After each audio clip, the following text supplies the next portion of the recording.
اعوذ باللہ من الشیطان الرجیم بسم اللہ الرحمن الرحیم الحمد للہ رب العالمین بارئ الخلائق اجمعین فاطر السماوات والارضین باعث الانبیاء والمرسلین ثم الصلاة والسلام والتحیة والإکرام على سیدنا ومولانا ابی القاسم المصطفى محمد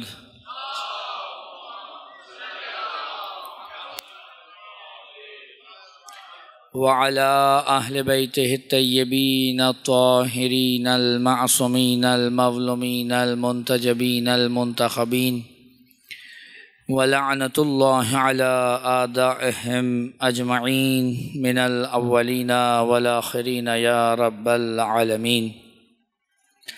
أما بعد فقد قال سبحانه وتعالى في محكم كتابه المجيد أعوذ بالله من الشيطان الرجيم بسم الله الرحمن الرحيم وإذ ابتلى إبراهيم ربه بكلمات فأتمهن قال إني جاعلك للناس إماما قال ومن ذريتي قال لا ينال عهد الظالمين. صلوات پڑھ لے محمد.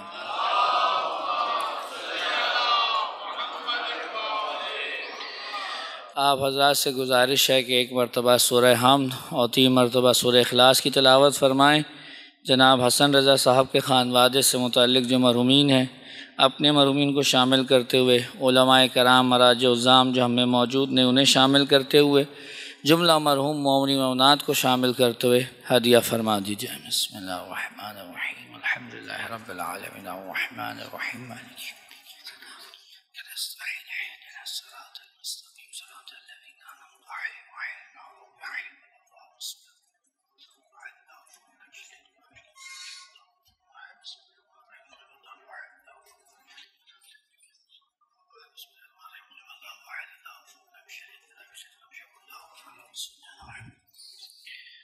اپنی حاجات کی قبولیت کے لیے امام وقت کے ظہور میں تعجیل کے لیے تمام مومنین مومنات کی عزت مال جان آبرو کی حفاظت کے لیے جتنے بھی مومنین نے دعا کی التماس کی حاجات کی قبولیت کے لیے جو بے اولاد ہیں ان کی گودیوں کو بھرنے کے لیے جو علیل ہیں ان کی شفایابی کے لیے ان مجالس کی قبولیت کے لیے بانیان مجلس کی توفیقات میں اضافے کے لیے بآواز بلند صلوات عنایت فرما دیں.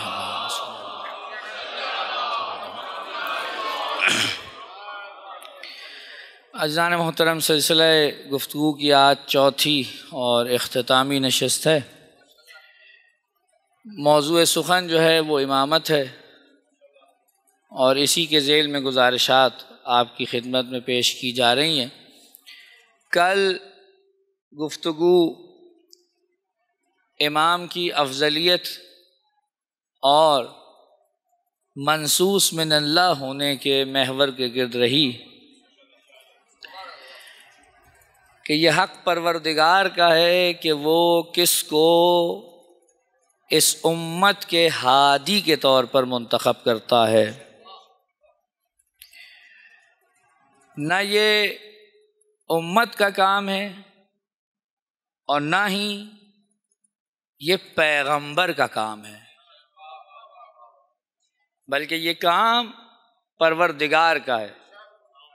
وہ جس کو منتخب فرمائے گا پیغمبر گرامی اسلام اس کا تعارف کرا کر امت کے سامنے اسے متعارف کرائیں گے.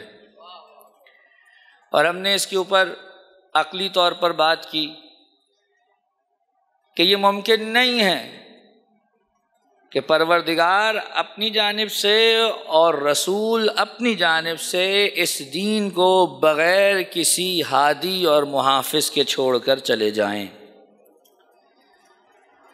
اب جب ہم نے یہ کہہ دیا کہ امام منصوص من اللہ ہوتا ہے یعنی اللہ کی طرف سے چنا ہوا ہوتا ہے اور اللہ جو ہے اس کا تعارف کراتا ہے، تو اب یہ دیکھنا ہے کہ اس کے مقابل جو نظریہ پایا جاتا ہے وہ امام کو چننے کے لیے کیا راہیں رکھتے ہیں. توجہ فرمائیں گے حضرات۔ ظاہر سی بات ہے کہ اگر آپ یہ معاملہ اللہ کے حوالے کر دیں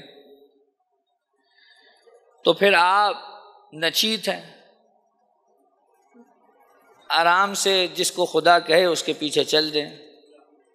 لیکن اگر آپ اس نظریے کو قبول نہیں کریں گے تو نتیجہ یہ نکلے گا کہ اب آپ کو ہر چیز خود ہی طے کرنی پڑے گی، اور جب خود طے کرنے کی مشکل آپ پر آئے گی تو نتیجہ یہ نکلے گا، توجہ ہے حضرات کی، کہ ایک اہم ترین فرق جو ہم میں اور دیگران میں آئے گا وہ یہ ہوگا کہ ہم امامت کو اصول میں سے رکھیں گے جبکہ وہ امامت کو ایک شرعی ذمہ داری سمجھیں گے۔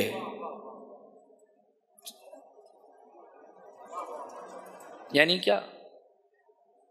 نبوت، نبی بنانا کس کا کام ہے؟ اللہ کا۔ رسول بنانا کس کا کام ہے؟ اللہ کا۔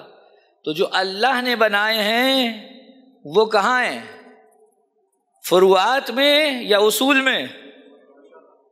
تو جب آپ نے کہا کہ امامت اصول دین میں ہے، فروعات میں نہیں ہے، اس کا مطلب یہ ہے کہ آپ نے اسے اللہ کا کام جانا ہے۔ اور جو حضرات یہ کہیں گے کہ نہیں، امام کو منتخب کرنا امت کا کام ہے، تو وہ اس کو اصول میں نہیں رکھ سکتے۔ وہ کہیں گے امامت جو ہے وہ ایک فقہی واجب ہے امت پر، بالکل ویسے ہی جیسے نماز جنازہ۔ توجہ ہے کہ نہیں ہے؟ لیکن آپ دیکھیے کتنی عجیب بات ہے کہ جنہوں نے اس کو اصول میں نہیں رکھا وہ بھی اپنے بنائے ہوئے کو اگر کوئی نہیں مانتا تو اس کو بھی کہتے ہیں کہ یہ دین سے خارج ہے۔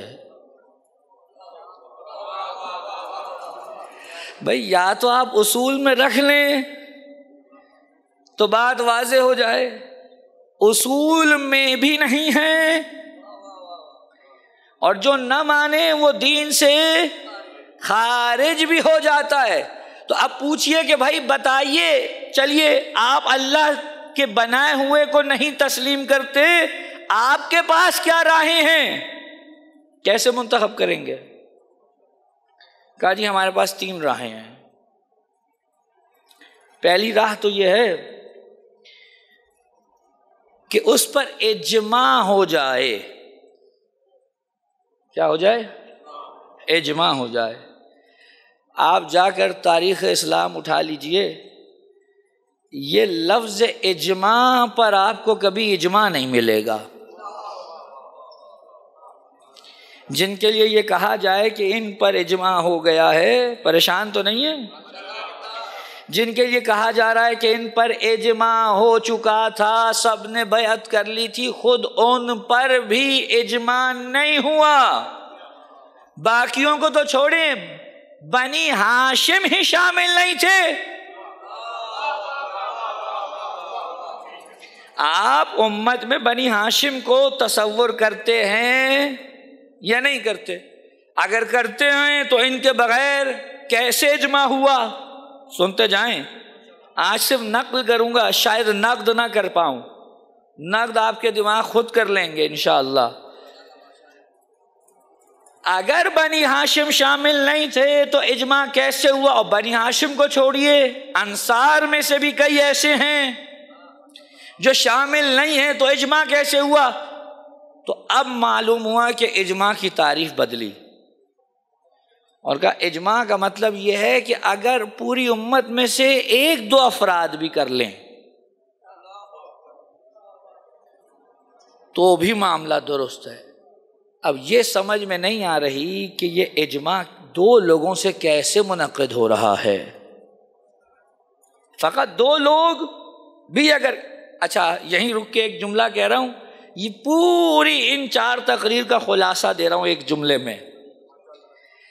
مکتب تشیع کا جو عقیدہ امامت ہے اور مکتب اہل سنت کا جو عقیدہ امامت و خلافت ہے، اس کو اگر ایک جملے میں بیان کرنا ہو تو وہ یہ ہے کہ ہم نے پہلے اصول مرتب کیا اور اس اصول کے مطابق جو اس پر پورا اترتا تھا اسے امام مانا،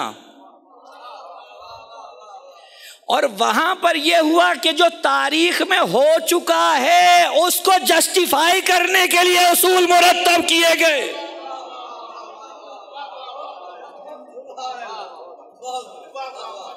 جو ہو گیا، اب آپ دیکھیے جب ہو چکے ہوئے کو آپ اصول بنائیں گے تو پہلے کہیں گے اجماع ہو، اور جب آپ کہیں گے کہ اجماع تو ہوا نہیں تو آپ کہیں گے اجماع دو لوگوں سے بھی ہو جاتا ہے۔ توجہ فرما رہے ہیں؟ دو لوگوں سے بھی اجماع ہو جائے گا۔ اچھا، یہ تو ہو گیا اجماع کا معاملہ۔ دوسری راہ کیا ہے کہ جو گزشتہ خلیفہ ہے اگر وہ کسی کو نامزد کر دے، ٹھیک ہے جی، اگر وہ کسی کو نامزد کر دے تو اس کی خلافت ثابت ہو جائے گی۔ ٹھیک ہو گیا؟ تیسرا سن لیجئے کہ تیسرا یہ ہے، اگر ایک کوئی امام اور خلیفہ بیٹھا ہو اور کسی کے دل میں یہ خیال اٹھے کہ یہ کیوں ہے، مجھے ہونا چاہیے، اور وہ حملہ کرے، تو جب تک وہ حملہ کر رہا ہے باطل پہ ہے، لیکن اگر وہ کامیاب ہو گیا تو اب وہ امام ہے۔ یہ میں نے اپنی طرف سے ایک جملہ نہیں کہا، آپ جائیے کلامی کتابیں اٹھا لیجئے، المواقف، شرح المواقف، سب میں آپ کو یہ داستان مل جائے گی۔ توجہ فرما رہے ہیں حضرات؟ جب تک اسے فتح حاصل نہ ہو جائے وہ باطل پر ہے، لیکن جب اسے فتح حاصل ہو جائے تو وہ امام برحق ہے، اب اس کے خلاف کسی نے نہیں اٹھنا۔ اسی اصول پہ رہ جاتے،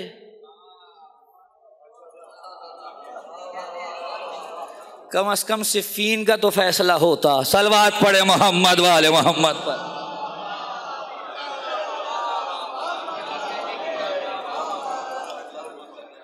کم از کم اسی پہ رہ جائیں۔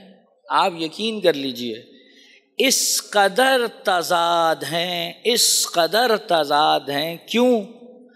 کیونکہ انسان جب کچھ بنانے بیٹھتا ہے نا تو اس کے سامنے نہ اول ہے نہ آخر، وہ تضاد کا شکار ہوگا، لیکن جب اللہ بنائے گا تو یہ تضاد نہیں آئیں گے۔ لیکن اب مجھے آج ایک ایسی بات کرنی ہے جو شاید کچھ لوگوں کے لیے نئی ہو، اور اگر نئی نہ ہو تو شاید کسی کے لیے گراں بھی گزرے، لیکن میں تو وہ بات کر رہا ہوں جو لکھی ہوئی ہے، میں کوئی ادھر ادھر کی بات نہیں کر رہا۔ توجہ فرمائیں گے۔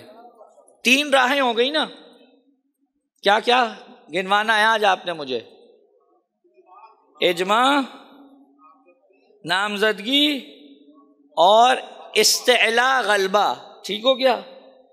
اگر ان 3 راہوں سے کوئی بھی آ جائے تو وہ خلیفہ برحق ہے، تو ان 3 راہوں کے استعمال سے اگر کوئی خلیفہ بنتا ہے تو آپ یزید کو کسی طور نہیں کہہ سکتے وہ خلیفہ نہیں ہے۔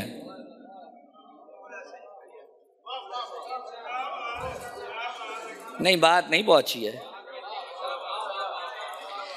بھائی۔ جن اصولوں کے تحت آپ خلیفہ اول کو معین کر رہے ہیں، انہی اصولوں کے تحت اگر یزید معین ہو رہا ہے تو ایک کو رد کیوں کر رہے ہیں، دوسرے کو قبول کیوں کر رہے ہیں؟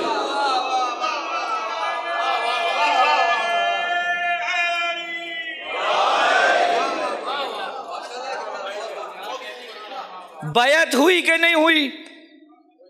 اصحاب نے بیعت کی ہے یزید کی، اور یہاں پھر وہی والا مسئلہ جو میں 2-3 دن پہلے کہہ چکا کہ بعض لوگ ہم سے آگے کہیں گے نہیں صرف حسین کو نہ دیکھو، باقیوں کو بھی دیکھو۔ باقیوں کو آپ دیکھیں، وہ آپ کے کھاتے میں ہیں، ہمارے کھاتے میں بس حسین ہے۔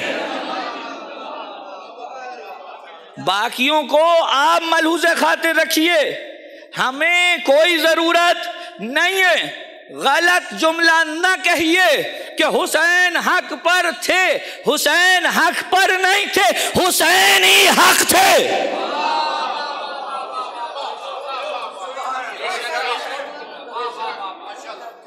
یہ آپ جا کر دیکھیے کہ اب کیا کرنا ہے۔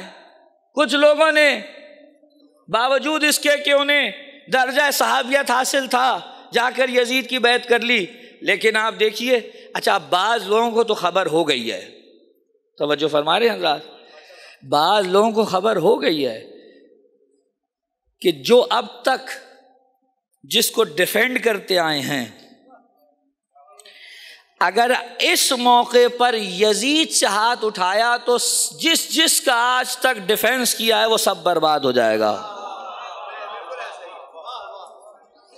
اس وجہ سے کچھ لوگ کھل کر سامنے آ گئے، اور اچھی بات ہے بھائی کھل کے سامنے آئے نا، معلوم تو ہو۔ دیکھیے ہمیں عام اہل سنت برادران سے بڑی محبت ہے، اور یہ محبت ہمیں علی نے سکھائی ہے، یہ محبت ہمیں علی نے سکھائی ہے۔ کیوں؟ کیونکہ علی کا آخری دم تک، حسین کا آخری دم تک یہ چاہنا تھا کہ کوئی ایک بھی اگر ایسا ہو جو ہدایت پا جائے تو دور نہ رہے۔ ہمیں ان سے محبت ہے، اور ہم جانتے ہیں کہ ان کے دلوں میں یزید کے لیے محبت، لیکن یہ جو کتابوں میں دفن چیزیں ہیں یہ جب باہر آئیں گی تو پتہ چلے گا کارستانی ہوئی کیا ہے۔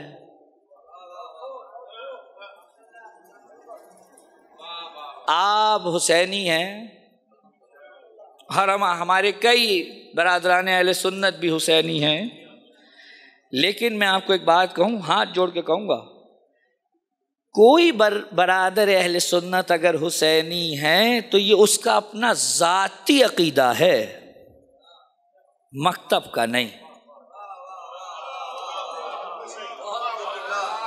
یہ اس کا ذاتی عقیدہ ہے، مکتب کا نہیں۔ مکتب نے تو جو اصول مرتب کیے ہیں اس کے مطابق تو یزید کی خلافت برحق ہے، اور یہ میں اپنے برادران اہل سنت سے کہوں گا ہاتھ جوڑ کر کہ پہلے آپ خدا کا شکر ادا کیجیے اور پھر ہمارا شکریہ کہ ہم نے آپ کو چاہتے ہوئے بھی یزیدی بننے نہیں دیا۔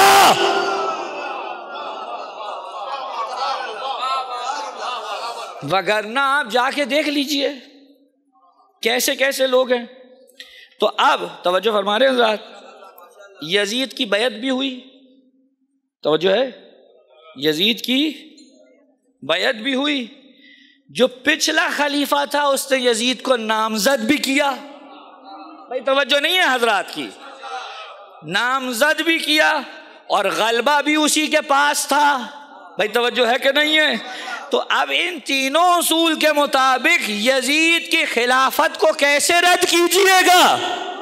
یزید کی خلافت کو اگر کوئی غدیری رد کرے تو سمجھ میں آتا ہے، سقیفائی کرے سمجھ میں نہیں آتا۔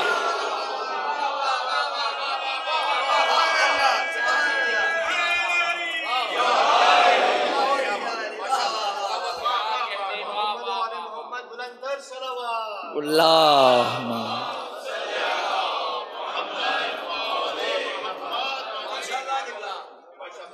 بات واضح ہے۔ یہ تین اصول ہیں جن کے مطابق کوئی طے پائے گا، اور آپ یقین کیجئے اب وقت نہیں ہے میرے پاس، وگرنہ میں ایک ایک چیز آپ کے سامنے کھول کھول کر بیان کروں کہ جتنی صفات و خصوصیات پہلے نقل کی، نقل تو کر دی، کل میں نے اشارہ کیا، نقل تو کر دی کیونکہ اچھی لگتی ہیں، صفات کمال ہیں، اچھی لگتی ہیں، نقل تو کر دی، لیکن جب ان صفات کو منطبق کیا ان پر جنہیں چنا گیا تھا تو مشکل یہ پیش آئی کہ کہیں یہ نہیں ہے تو کہیں وہ نہیں ہے، تو کہیں یہ نہیں ہے تو کہیں وہ نہیں ہے، تو پھر ایک ایک کر کے ہاتھ اٹھانا شروع کیا گیا، یعنی یہ ہے لیکن ضروری نہیں ہے، اچھا یہ بھی ضروری نہیں ہے، یہ بھی ضروری نہیں ہے۔ کل تذکرہ ہو رہا تھا نا یا پرسوں ہو رہا تھا عدالت کا، کہ خلیفہ کو عادل ہونا چاہیے، ظالم نہیں ہونا چاہیے۔ جب دیکھا کہ نہیں یہ صفت پوری نہیں ہوتی تو پھر کہا گیا دیکھو حاکم ہونا چاہیے، فاسق و فاجر بھی ہو تو قابل قبول ہے۔ جانتے ہیں یہ مسئلہ کیوں پیش آیا؟ پریشان تو نہیں ہے حضرات؟ یہ مسئلہ کیوں پیش آیا؟ یہ اس لیے پیش آیا کیونکہ ہدف امامت معین نہیں تھا۔ جن کا ہدف امامت سے فقط سیاسی معاملات کو چلانا ہو وہ کہیں گے بس حکومت سنبھال لے بات تمام، لیکن ہمارا مسئلہ یہ نہیں تھا۔ چلیے میں آپ کو لے چلوں، ایک بحث کر لیں جناب۔ پیغمبر ایک ذات رکھتے ہیں اور ایک شخصیت رکھتے ہیں، یعنی ایک شخص نبی ہے اور ایک شخصیت نبی ہے۔ شخص نبی یعنی کیا؟ یعنی پیغمبر کی اپنی ذات جنہیں آپ دیکھتے ہیں۔ مثلا پیغمبر دنیا سے رخصت ہوتے ہیں تو شخص نبی سے متعلق جو چیزیں ہیں، توجہ ہے کہ نہیں ہے؟ جو شخص نبی سے متعلق چیزیں، مثلا ان کے استعمال کی چیزیں، ان کا گھر بار، وہ شریعت کے مطابق جتنے بھی ورثاء بنتے ہیں ان میں تقسیم کر دیا جائے۔ لیکن ایک شخصیت نبی ہے، اس شخصیت نبی کے معاملات یہ ہیں کہ ان کی اطاعت کی جائے، ان سے ہدایت حاصل کی جائے، توجہ ہے کہ نہیں ہے؟ ان سے دین حاصل کیا جائے، ان سے قرآن کی تفسیر حاصل کی جائے۔ یہ چیزیں ہیں شخصیت نبی سے متعلق۔ جب تک نبی زندہ رہے، توجہ فرمائیں، تو وہ خود حاکم تھے۔ جب نبی رخصت ہوئے تو بعض لوگوں نے کہا شخص نبی کا وارث ڈھونڈو، ہم نے کہا نہیں، شخص نبی کا وارث نہ ڈھونڈو، شخصیت نبی کا وارث ڈھونڈو۔ اگر شخصیت نبی کا وارث ڈھونڈیں گے تو اب اس مقام پر ہوگا کہ جہاں اطاعت اس کی ہو، لکھی پیغمبر کی اطاعت میں جائے، محبت اس سے ہو، لکھی پیغمبر سے محبت میں جائے، بغض اس سے ہو، لکھا پیغمبر کے بغض میں جائے۔ توجہ ہے کہ نہیں ہے؟ پیغمبر نے جن کے لیے بھی یہ کہا کہ یہ مجھ سے ہیں میں ان سے ہوں، وہ شخص نبی کے وارث نہیں ہے، وہ شخصیت نبی کے وارث ہے۔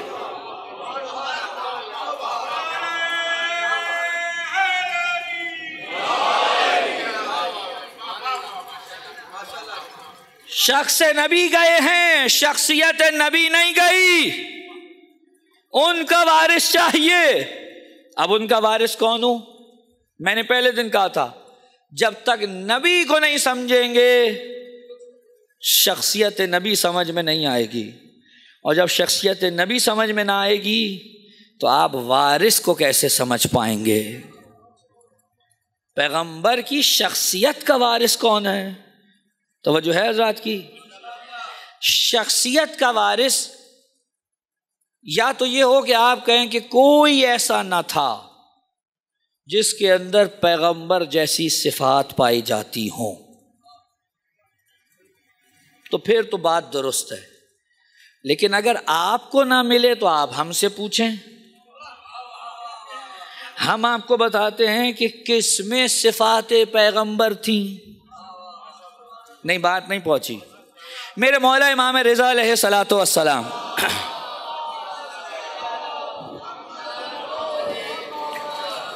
مامون کے دربار میں بیٹھے ہوئے ہیں، توجہ ہے حضرات کی، اور آپ جانتے ہیں کہ اس کا وتیرہ یہی تھا کہ وہ کوئی بحث چھیڑ دیا کرتا تھا، یا خود چھیڑتا تھا یا کسی سے چھڑوا دیا کرتا تھا، اور پھر امام سے لوگوں کو کہتا تھا بحث کرو، یا خود ہی شروع کر دیا کرتا تھا۔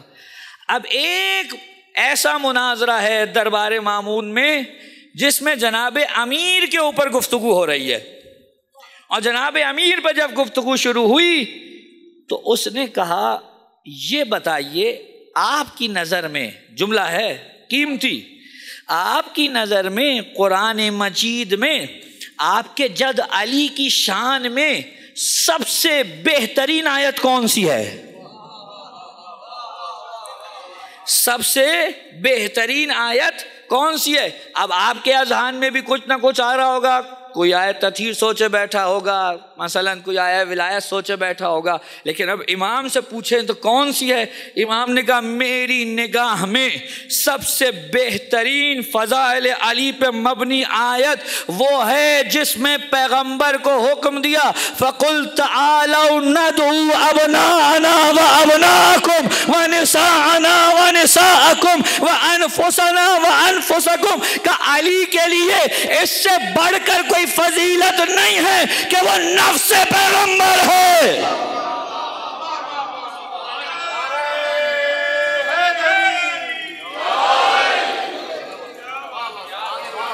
یعنی سمجھے کیا ہوا؟ سمجھے آپ کیا ہوا؟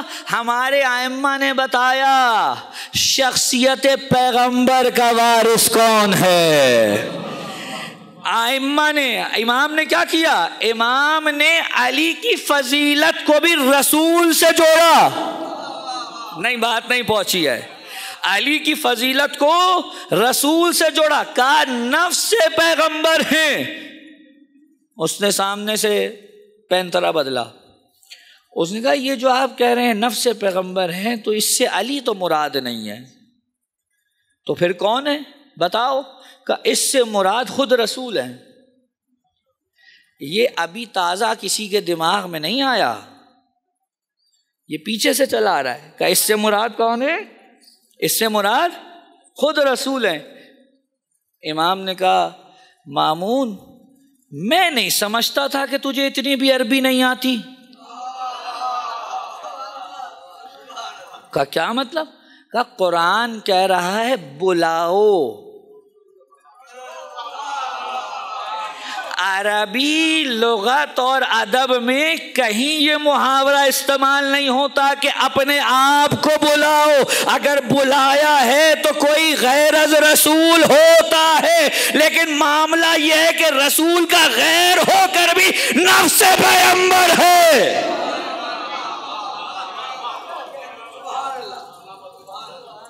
اب کوئی آگے کہ بھئی نفس پیغمبر کا کیا مطلب ہے؟ یعنی علی اور رسول ایک ہے، جسم ایک ہے؟ نہیں، توجہ ہے، ایک ہے نہیں ہے۔ تو پھر اس نفس پیغمبر کا معنی کیا ہے حضور؟ سوال ہے میرا، نفس پیغمبر کا معنی کیا ہے بتائیں؟ ہیں نفس پیغمبر کا معنی، توجہ، نفس پیغمبر یعنی مانند پیغمبر۔ توجہ چاہوں گا، ہم نے نہیں کہا ہے، لوگ یہ اعتراض کرتے ہیں ہاں نفس پیغمبر یعنی رسول، نہیں، مانند پیغمبر یعنی کیا؟ یعنی شخصیت رسول کا وارث۔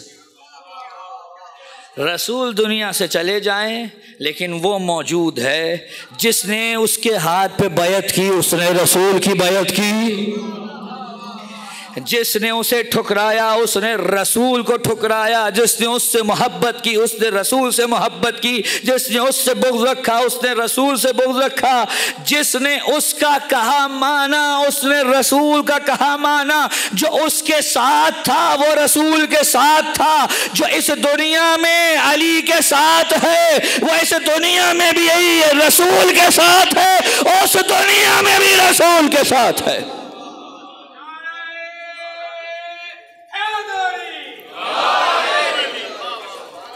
یہ معنی ہے نفس پیغمبر کے، توجہ فرما رہے ہیں حضرات۔ تو وہ راہیں جو آپ نے معین کی، ان راہوں سے تو نتیجہ یہ نکلا کہ بات پہنچ گئی کہاں؟ یزید تک، اور یہی ہونا تھا۔ چلے میں اردو ادب سے مدد لوں۔ ہمارے بزرگ کہا کرتے تھے کہ ساجے کی ہنڈیا ہمیشہ چوراہے میں پھوٹتی ہے۔ جس حکومت و عمارت و خلافت کو اس طرح ترتیب دیا جائے کہ آج میں تمہیں بناتا ہوں کل تم مجھے بنا دینا، اس کا اختتام یہیں پہ ہونا تھا۔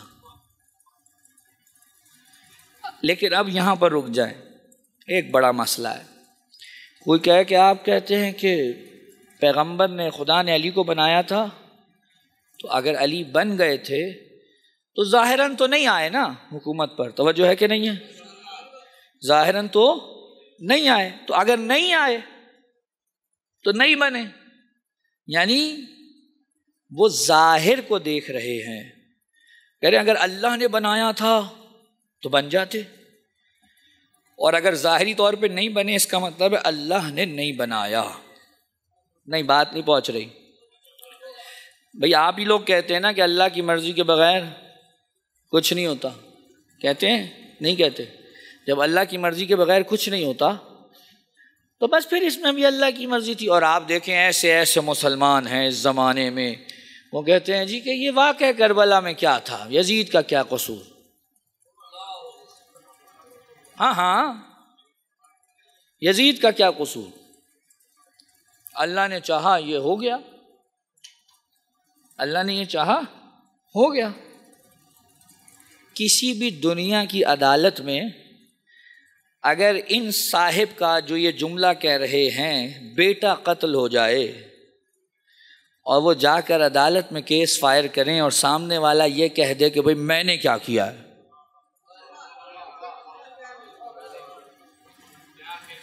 جو اللہ چاہتا تھا وہ کر دیا میں نے، تو یہ مطمئن ہوں گے؟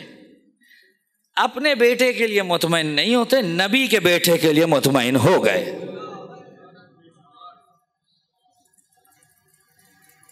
یہ اس قسم کے مغالطے ہیں، توجہ چاہوں گا، یہ مغالطے ہیں تاکہ سامنے والے کو کسی طریقے سے چپ کرا دیا جائے۔ بس شروع کروں اس پہ بحث؟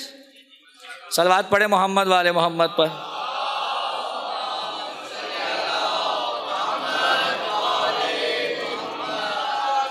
خدا نے چاہا تھا ہو گیا، بھائی ہمارا کیا قصور ہے؟ اچھا آپ توجہ چاہوں گا، موقع نہیں ہوا کبھی کہ اس موضوع کو چھیڑوں، کیونکہ اگر یہ موضوع چھیڑا تو مجھے یقین ہے کہ فرشیوں سے زیادہ عرشی ہو جائیں گے۔ اور موضوع ہے جبر و اختیار کا۔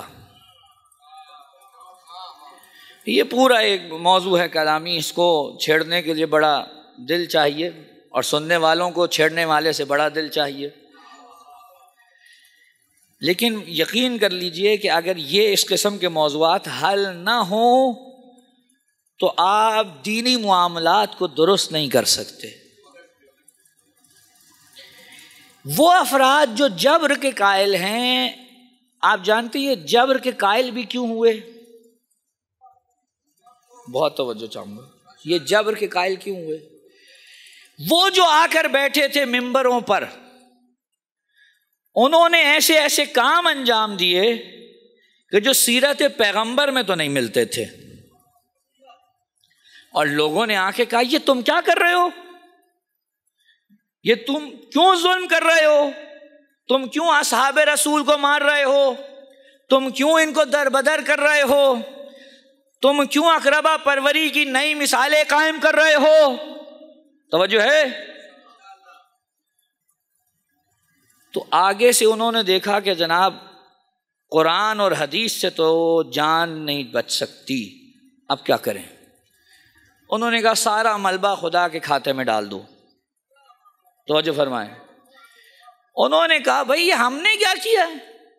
ہم نے تو کچھ نہیں کیا، جو کچھ ہے خدا کرواتا ہے، اور یہ جو ظلم بھی ہم نے کیا ہے یہ خدا چاہتا تھا ہم نے کر لیا، اور ہم جو آ کر بیٹھے ہیں تو یہ خدا چاہتا ہے کہ ہم بیٹھیں، لہذا ہمارے جو بھی ظلم ہیں یا زیادتیاں ہیں انہیں برداشت کرتے جاؤ، خدا چاہتا ہے۔ آپ جڑ پکڑیں، وہ پنجابی میں کہتے ہیں کھرا دیکھیں تو یہ وہیں جا کر ملے گا۔ جبر کے عقیدے کا۔ بھائی آپ دیکھیں نا، جناب امیر کے سامنے کوئی آ جائے جنگ لڑتے ہوئے اور جناب امیر اس کے کسی اسٹیٹس کی وجہ سے اسے گھر واپس پہنچا دیں،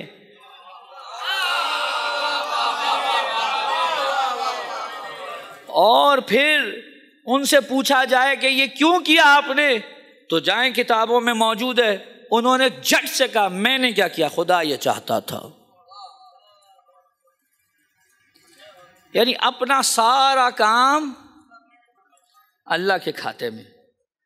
یہاں بھی یہی ہو رہا ہے، پہلے جو کارستانیاں ہو گئی تھیں درست نہیں ہو سکتی، اللہ کے کھاتے میں ڈال دو۔ اللہ چاہ رہا ہے، یہ چاہنا کیا ہر جگہ ایک سا ہے؟ توجہ ہے؟ اب تھوڑی بحث مشکل ہو جائے گی آج، لیکن چلیں آج آخری تقریر ہے اس سال کی، کوئی مسئلہ نہیں ہے۔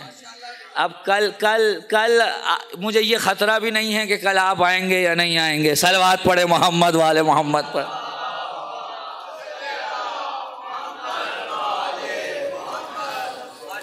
خدا چاہ رہا ہے، یہ چاہت، یہ ارادہ، یہ مشیت پروردگار کہ ہر جگہ ایک سی ہے۔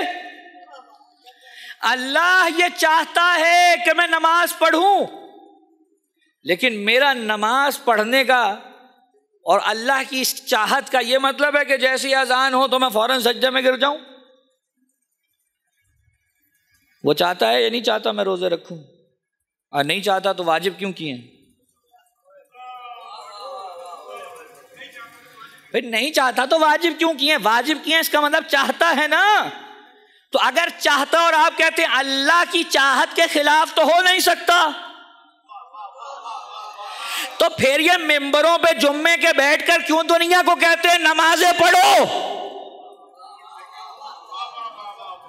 روزے رکھو، زکاتیں دو، حج کرو، کیوں کہتے ہیں؟ اللہ تو چاہتا ہے اور بندے کر نہیں رہے۔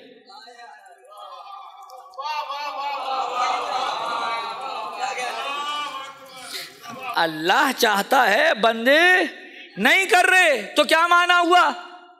اس کا مطلب یہ ہوا کہ اللہ چاہ بھی رہا ہے میں نماز پڑھوں اور نہیں بھی چاہ رہا میں نماز پڑھوں۔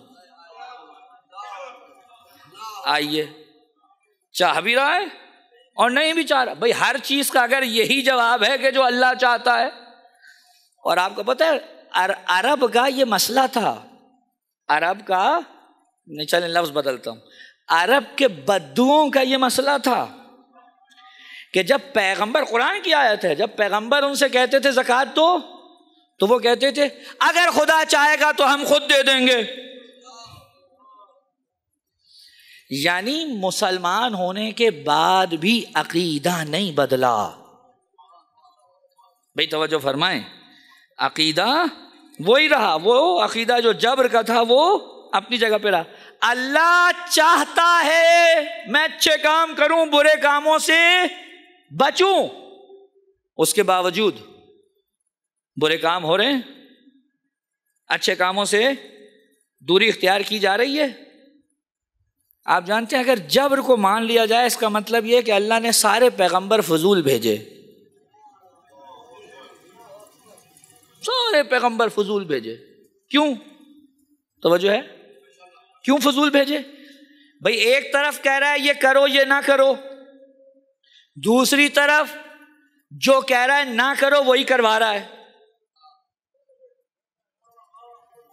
اور جو کہہ رہا ہے کہ نہ کرو، جو کہہ رہا ہے کہ نہ کرو وہ کروا رہا ہے، اور جس سے کہہ رہا ہے کہ بچو اس کا الٹ کروا رہا ہے۔ یعنی ہر طرف سے راستے بند ہیں۔ انبیاء کی بعثت فضول، قرآن فضول، نعوذ باللہ من ذالک، قرآن فضول، نعوذ باللہ من ذالک، احکامات بھی بھیج رہا ہے اور اس کے خلاف بھی کروا رہا ہے۔ اس کا مطلب یہ ہوا کہ مسلمانوں کو سمجھنے میں کہیں بھول ہوئی ہے۔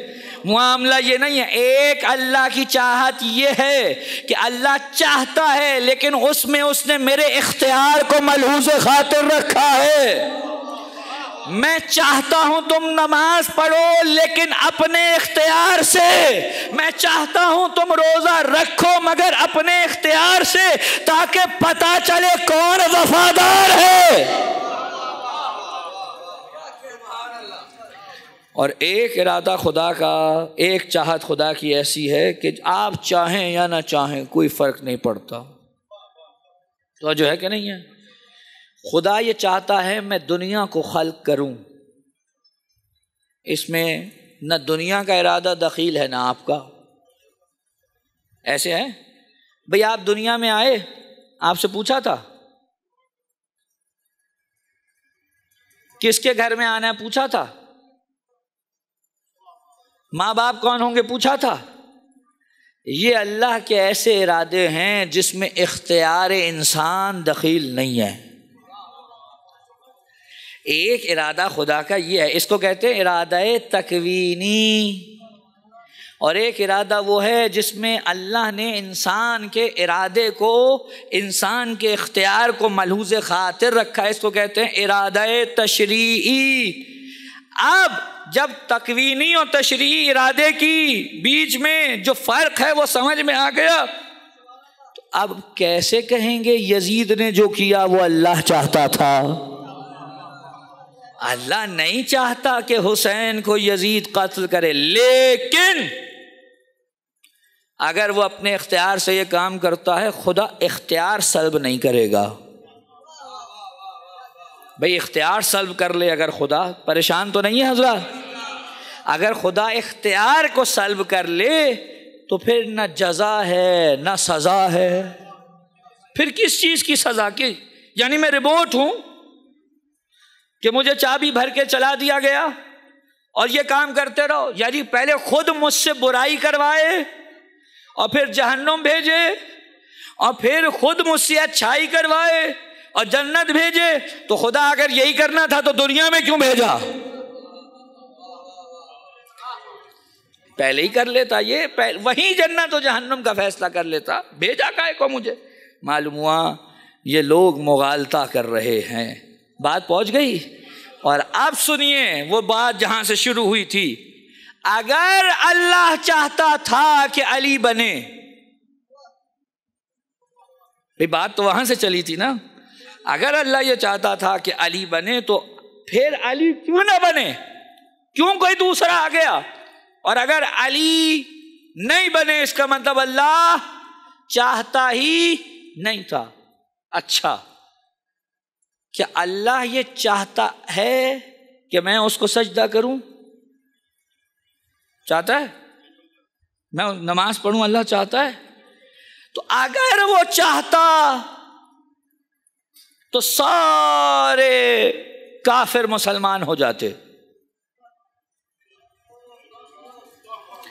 لیکن سارے کافر تو مسلمان نہیں ہوئے، اس کا مطلب وہ چاہتا ہی نہیں ہے کہ سارے کافر مسلمان ہوں۔ توجہ فرما رہے ہیں حضرات؟ وہ جو کہتے ہیں کہ اگر علی کا حق ہوتا تو علی لے لیتے، بات نہیں پہنچ رہی ہے حضور، آپ کیا چاہ رہے ہیں؟ میں اور اس سے زیادہ نہیں بیان کر سکتا بھائی۔ وہ جو کہتے ہیں کہ اگر علی کا حق ہوتا تو علی لے لیتے، اور چونکہ علی نے نہیں لیا اس لیے علی کا حق نہیں تھا، اگر ہوتا تو اتنا بہادر گھر میں بیٹھتا لے لیتا۔ بھائی علی سے زیادہ تو خدا بہادر ہے، علی سے زیادہ تو خدا قدرت رکھتا ہے۔ علی کو چھوڑیے، کیا خدا نے سب سے زبردستی اپنا کلمہ پڑھوایا؟ جب اللہ زبردستی اپنا کلمہ نہیں پڑھواتا تو اللہ کا ولی زبردستی اپنی خلافت کیوں منوائے؟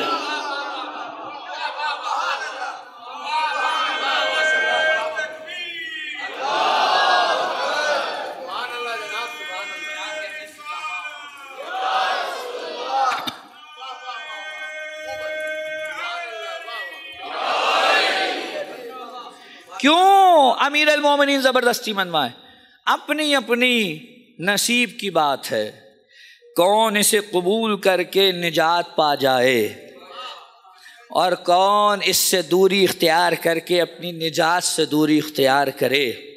بس گفتگو یہیں پہ روکوں، ایک آج آخری بات کر کے پھر کبھی موقع رہا اس موضوع کو آگے بڑھائیں گے۔ توجہ، ہمارے ہاں ہدف امامت فقط اور فقط حکومت نہیں ہے، یہ اوروں کے یہاں ہوگا، ہمارے یہاں یہ معاملہ نہیں ہے۔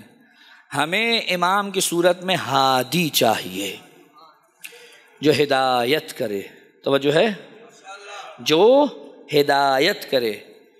ہمیں امام کی صورت میں محافظ شریعت چاہیے، اور وہ محافظ کہ جس کا خود محافظ پروردگار ہو۔ یہاں محافظ سے مراد اس کی جسم اور بدن کی بات نہیں ہو رہی ہے، توجہ فرمائیں۔ محافظ سے مراد یہ ہے کہ ایسا شخص کہ جس کے پاس جا کر جب دین حاصل کریں تو یہ اطمینان ہو کہ یہ بھولا نہیں ہے، اس سے کوئی غلطی نہیں ہوئی ہے، توجہ فرما رہے ہیں صاحب۔ اگر یہ نہیں ہے تو اطمینان بہت مشکل ہے، اور جب اطمینان نہ ہو تو دین کا کام نہیں چل سکتا۔ دین تو اطمینان اور یقین پہ آگے بڑھتا ہے، اور اگر یقین ہے تو دین بڑھے گا، وگرنہ نہیں بڑھے گا۔ صلوات پڑھے محمد والے محمد پر۔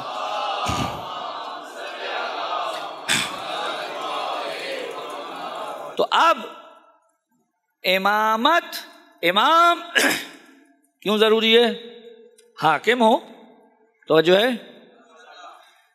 محافظ شریعت ہو۔ محافظ شریعت، اب یہ جو میرے جوان دوست بیٹھے ہوئے ہیں، دیکھیے، اگر آپ کو یہ پتہ چلے، توجہ رہے میری طرف، اگر آپ کو یہ پتہ چلے کہ جناب والا ہمارے پاس جو قرآن مجید ہے یہ جس اصل قرآن سے لکھا گیا تھا، مثال دے رہا ہوں، یہ جس اصل قرآن سے جو اس کی پہلی کاپی تھی، جس سے یہ تنسیخ کیا گیا تھا، نقل کیا گیا تھا، وہ کہیں سے دریافت ہو گیا ہے، تو اب پوری دنیا کے جو قرآن ہیں ان کو اس نسخے سے میچ کیا جائے گا، ایسا ہی ہے، اور جتنا میچ ہوتا جائے گا وہ سب قابل قبول۔ اور اگر خدا نہ خواستہ، اس لیے کہہ رہا ہوں کہ قرآن کی بات ہے نا، خدا نہ خواستہ اگر کہیں میچ نہیں ہو پاتا تو ہم کہیں گے کہ نہیں، مسئلہ ہو گیا ہے، ایسا ہی ہے۔ دین کو بھی فرسٹ کاپی چاہیے،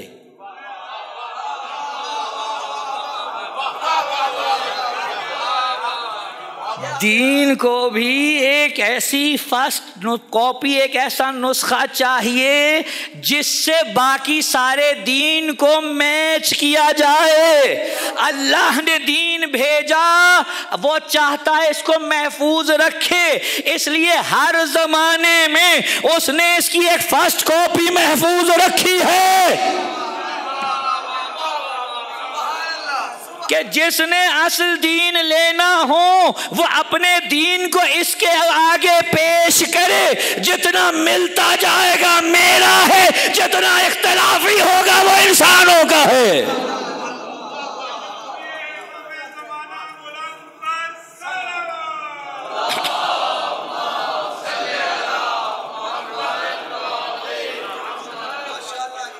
اب آخری ایک اور مسئلہ ہے، وہ بھی حل ہو اللہ کرے۔ اچھا، ہادی چاہیے؟ ہاں چاہیے، تو کیا فائدہ ہے ایسے ہادی کا؟ ہاں، جو ہے ہی نہیں، ہے نہیں سے مطلب ظاہر میں موجود نہیں ہے، ایسے ہادی کیا فائدہ؟ یہ آج کل کچھ لوگ ہیں جو اپنے آپ کو بہت عاقل سمجھتے ہیں، وہ یہ سمجھتے ہیں کہ ہم بڑی عقلی باتیں کرتے ہیں، حالانکہ عقل کے نام پہ سب سے بڑے مغالطے وہ پھکی کے نام پہ کرتے ہیں۔ توجہ ہے حضرات کی؟ عقل کے نام پہ وہ مغالطے کرتے ہیں، وہ کہتے ہیں کیا فائدہ ہے ایسے امام کا کہ جو سامنے ہے ہی نہیں، مجھے ہدایت لینی ہے، وہ تو بلکہ یہاں تک کہہ رہے ہیں ہمیں تو ان کا کوئی واٹس ایپ دے دو۔ نہیں پہنچی آپ تک یہ خبریں؟ ہمیں ان کا کوئی واٹس ایپ دے دو، کوئی فون نمبر، کوئی ای میل، ہم رابطہ کر لیں۔ توجہ فرما رہے ہیں حضرات؟ ہم تو ہدایت چاہتے ہیں، کیا فائدہ ایسے کا؟ عجیب ہیں ویسے واقعاً، ہمارے ہاں لوگ عجیب ہیں، شیطان کو کبھی دیکھا نہیں، لیکن یقین ہے بہکاتا وہی ہے. کبھی نہیں دیکھا شیطان کو لیکن بہکاتا وہ بھی بیچارہ کہتا کرتے خود ہیں سارا میرے نام پہ ڈال دیتے ہیں. جب ایک شیطان بغیر دیکھے بہکا سکتا ہے تو ایک ہادی بغیر دیکھے ہدایت کیوں نہیں کر سکتا؟ اس میں عقلی طور پہ مسئلہ کیا ہے؟ اور اب یہاں رک جائیں، یہ مسئلہ کم ڈسکس ہوتا ہے، توجہ چاہوں گا. جب ہم کہتے ہیں نا ہادی، اس کا یہ مطلب نہیں ہے کہ ہادی وہ ہے کہ جو ظاہری طور پہ ہدایت کرے. توجہ، علامہ طباطبائی نے المیزان میں مختلف مقامات پر جہاں امامت کی بحث کی ہے، یہ بحث بڑے واضح انداز میں کی ہے، جو لوگ چاہیں وہ اس طرف رجوع کر سکتے ہوں. ہادی کی جب بھی ہم بات کرتے ہیں تو ہمارا یہ کہنا نہیں ہے کہ یہاں ہادی سے مراد یہ ہے کہ بس سامنے بیٹھے میں سوال پوچھ لوں. دیکھیے، مجھ سے زیدی صاحب، میں زیدی صاحب سے کہوں کہ جناب مثلا مجھے سمنا باد جانا ہے، تو ایک تو یہ ہے کہ یہ مجھے رستہ بتا دیں، ٹھیک ہے جی، کہ ابھی یہاں سے یوں جائیں یوں جائیں یوں جائیں، آ جائے گا. اور ایک یہ ہے کہ یہ میرا ہاتھ پکڑے اور یہ مجھے وہاں تک لے کر جائیں. یہ جو ہاتھ پکڑ کر لے جانا ہے نا، اس کو کہتے ہیں ایصال الی المطلوب. توجہ فرمائیں، اس کو کہتے ہیں ایصال الی المطلوب، یعنی جو منزل ہے وہاں تک پہنچانا. امام کا کام فقط یہ نہیں ہے کہ راستہ بتا دے، امام کے پاس ایک اور ہدایت ہے جس کو ہم ہدایت تکوینی کہتے ہیں، کہ جو آنکھوں سے اوجھل رہتے ہوئے بھی امام کرتا ہے. توجہ، اب موقع نہیں رہ گیا، بالکل وہ غالب کا مصرع ہے کہ مقطع میں آ پڑی ہے سخن گسترانہ بات. وقت بھی تمام ہے اور سلسلہ بھی مجالس کا تمام ہے. توجہ فرمائیں، ہم نے کبھی یہ نہیں کہا کہ امام فقط ظاہری طور پر ہدایت کرتا ہے. امام کے پاس ایک ہدایت تکوینی ہے جس کے ذریعے سے وہ قلوب کے اوپر دسترس رکھتا ہے. توجہ، جس کی وجہ سے وہ قلوب پہ دسترس رکھتا ہے اور وہ جانتا ہے کہ قلب کو کس کے کہاں موڑنا ہے، کیسے موہنا ہے. اس کے بھی پیچھے یقیناً کچھ نہ کچھ وجوہات ہیں، یہ نہیں کہ سب کی ہو جائے گی. یہ بھی اچھا، ہدایت تکوینی اسی کو ملے گی جس کو ہدایت تشریح حاصل ہو چکی ہو. توجہ، یہ لمبی بحث ہے، لیکن اس کے پاس یہ قوت ہے کہ وہ قلوب کو موڑ سکتا ہے. اور اگر کوئی کہے کہ یہ کیسے ہوتا ہے تو میں کہوں گا حر کو دیکھیں، میں کہوں گا زہیر کو دیکھیں. لیکن یہ ذہن میں رکھیے گا، یہ ہدایت بھی اگر مل جائے تو ضروری نہیں ہے کہ اس کی راہ میں کوئی روڑے نہ آ سکیں. اہم ترین بات یہ ہے کہ اللہ نے اگر ہدایت امام کے ذریعے دے دی ہے تو اس پر قائم رہیں، یہ بہت اہم ہے. وگرنہ بیچ راستے سے چھوڑ کے جانے والے بھی کم نہیں ہیں. توجہ نہیں فرمائی حضرات نے. خدا محفوظ رکھے، ہماری نسلوں کو ولایت جناب امیر پہ گامزن رکھے. لیکن واقعاً ہم نے دیکھا ہے ایسے افراد کہ جن کا اوڑھنا بچھونا تعلیمات اہل بیت تھیں، اپنی آخری عمر میں آ کے ایسے بگڑے کہ مکتب اہل بیت سے ہی باغی ہو گئے. ہم اس زمانے میں دیکھ رہے ہیں، آج دیکھ رہے ہیں تو سمجھ میں آتا ہے کہ جن لوگوں نے علی کا ساتھ چھوڑا ان کے ساتھ کیا ہوا، جنہوں نے حسین کا ساتھ چھوڑا ان کے ساتھ اگر بہت گناہ گار ہے نا تو حر کو نہ بھولیں، اور اگر بہت سمجھتے ہیں کہ کسی مرتبے پہ فائز ہیں تو زبیر کو نہ بھولیں.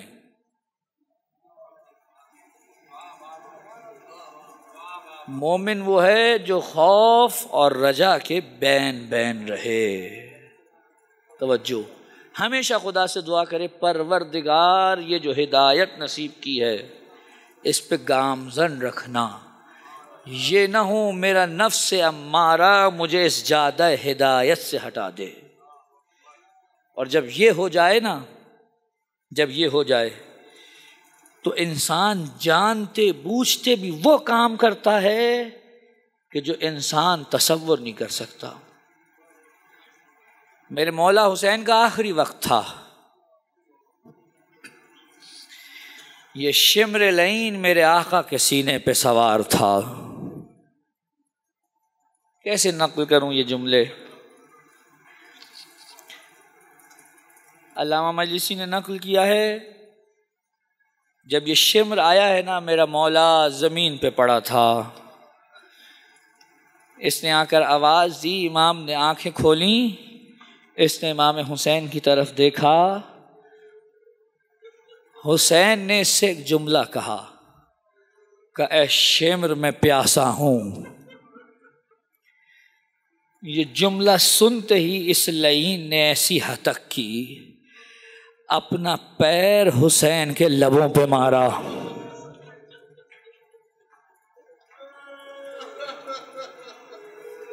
اور ایک جملہ کہا کہ حسین تم کہتے ہو نا تمہارا باپ علی ساقی کوثر ہے، کچھ دیر انتظار کر لو وہ پلا دے گا۔ کہا تو کیا مجھے جانتا نہیں ہے میں کون ہوں؟ کیا تم مجھے نہیں جانتا میں کون ہوں؟ سنیں گے جملے، سنیے۔ کہتا ہے ہاں میں جانتا ہوں، اس کائنات میں اس وقت کوئی ایسا شخص نہیں ہے کہ جو یہ دعویٰ کرے وہ نبی کا نواسا ہے سوائے تیرے۔ اس کائنات میں کوئی ایسا شخص نہیں ہے جو یہ دعویٰ کرے کہ میں خاتون جنت کا بیٹا ہوں، اور میں یہ بھی جانتا ہوں کہ جو شخص تجھے قتل کرے گا اصل میں اس سے انتقام لینے والا خدا ہوگا۔ کہا تو پھر تو مجھے کیوں قتل کرتا ہے؟ کہا مجھے حاکم کی قربت چاہیے، وہ تیرے قتل کے بغیر حاصل نہیں ہوگی۔ یہ نفس امارہ انسان کو کہاں لے جا کے مارتا ہے آپ تصور نہیں کر سکتے۔ بس میرا جی ہے آج میں حسین کے سر کے مصائب پڑھوں، وہ سر جو کبھی گھوڑے کی لگام میں بندھا رہا، کبھی گھوڑے کی زین سے بندھا رہا، کبھی تندور کی خاک پہ پڑا رہا۔ جب حسین کو شہید کر دیا نا عزادارو، تو ایک لڑائی یہ شروع ہوئی کہ سر حسین کو کون لے کر جائے گا حاکم کے پاس، کیونکہ انعام کا لالچ ہے۔ طے یہ پایا کہ اس سر کو ایک خیمے میں رکھ دیا جائے اور صبح سارے باجماعت اس سر کو لے کے جائیں گے۔ رات کے کسی پہر ملعون خولی نے آنکھ چرا کر اس خیمے میں داخل ہو کے سر کو چرایا اور ایک تھیلے میں ڈالا۔ مجھے سادات معاف فرمائیں گے، تھیلے میں ڈالا، اور تھیلے میں ڈالنے کے بعد اس نے سر کو اپنے گھوڑے کے نچلے حصے سے باندھ دیا، اور اب تیزی سے گھوڑا دوڑاتا ہوا کوفے کی طرف گیا۔ کوفے پہنچا تو دارالامارہ کا دروازہ بند ہو چکا تھا۔ یہ سر اٹھا کر اپنے گھر میں لایا اور سر کو زلفوں سے پکڑ کے نکالا اور تندور کی خاک پہ رکھ دیا۔ اس کی ایک بی بی مومنہ تھی، رات کے کسی پہر اٹھی تو کیا دیکھتی ہے؟ تندور سے نور برآمد ہو رہا ہے۔ یہ قریب گئی، اس نے جیسے ہی تندور کا در ہٹایا تو دیکھا کوئی سر ہے جو خاک و خون میں غلطا تندور کی راکھ پہ پڑا ہے۔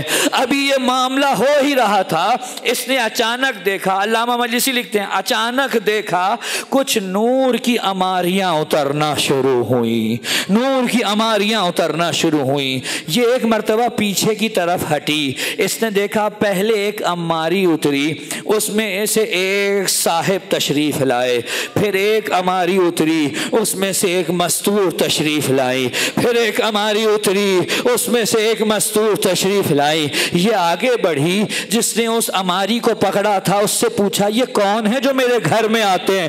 کہا تجھے مبارکباد ہو، حسین کی پہلی مجلس آج تیرے گھر میں برپا ہوگی۔ یہ جو آئے ہیں یہ رسول اللہ ہے، یہ خدیجۃ الکبریٰ ہے، یہ فاطمہ الزہرا ہے۔ عزادارو حسین کی مجلس برپا، میں نے روایت چھوڑ دی۔ صبح کا چاندنا ہوا، سر حسین کو سونے کے تشت میں رکھ کر اوپر کپڑا ڈال کر ابن زیاد کے دربار میں پیش کیا جا رہا ہے۔ مجھے معاف کریں گے، آیت اللہ حسین بخش جاڑا نے اصحاب الیمین کے آخری صفحات میں یہ روایت لکھی ہے۔ اس سر حسین کو پیش کیا جانے لگا، ایک لائن آگے بڑھا، کہا اے امیر یہ لے، میں تیرے سامنے سر حسین پیش کرتا ہوں۔ میں آپ سے ایک سوال کروں ہاتھ جوڑ کر، مجھے معاف فرمائے، اگر کسی پرچم پر مثلا یہ سامنے حسین کا نام لکھا ہو اور وہ زمین پر گر جائے تو آپ پر کیا گزرتی ہے؟ آپ اٹھاتے ہیں، بوسہ لیتے ہیں، سینے سے لگاتے ہیں۔ اس لعین نے نام حسین نہیں، سر حسین لا کر ابن زیاد کے قدموں میں رکھ دیا۔ عزادارو جیسے ہی سر رکھا گیا، اس لعین نے اپنی چھڑی سے حسین کے دندان پہ مارنا شروع کیا، کبھی حسین کے رخسار پہ مارتا ہے۔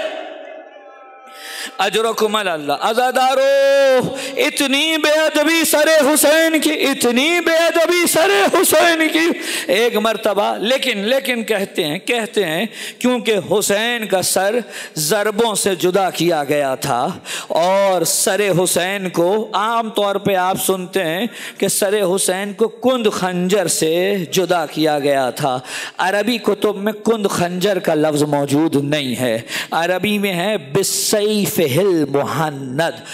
شمر نے اپنی ہندی تلوار سے سر حسین جدا کیا۔ یہ ہندی تلوار کیا ہوتی ہے جانتے ہیں؟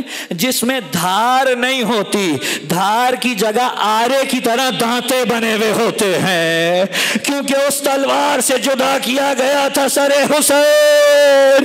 لہذا گردن کی جو سطح تھی وہ مساوی نہیں تھی، سر حسین گردن کے بل نہیں رکھا گیا تھا، سر حسین رخسار کے بل رکھا تھا۔ وہاں ایک فاحشہ عورت بیٹھی تھی، اٹھ کے کہنے لگی امیر تجھے اتنی بڑی فتح حاصل ہوئی ہے، سر حسین کو گردن کے بل رکھ تاکہ سب دیکھیں۔ اس لعین نے حسین کی زلفوں میں ہاتھ ڈالا، سر کو گردن کے بل رکھنا چاہا، لیکن سر دوبارہ رخسار کے بل گر گیا، کیونکہ سطح مساوی نہیں تھی۔ اس لعین نے کہا رے ہے کوئی جو دوبارہ سر حسین میں خنجر چلائے؟ عزادارو ایک لعین آگے بڑھا، دوبارہ گردن حسین میں خنجر چلا، سجاد یہ منظر دیکھتے رہے۔